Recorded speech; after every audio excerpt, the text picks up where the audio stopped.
حدیث مبارک کا مفہوم۔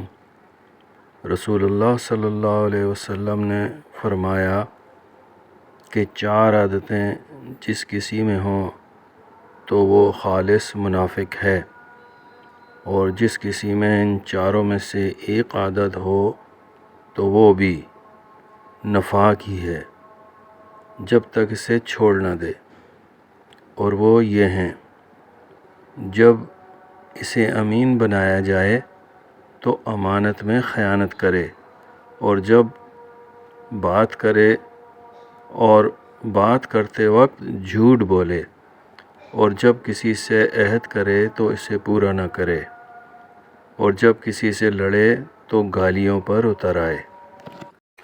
ویڈیو اچھی لگی ہو تو ویڈیو کو لائک کیجیے، اور ہمارے اس چینل طالب علم کو سبسکرائب کیجیے، دوستوں کے ساتھ شیئر کیجیے۔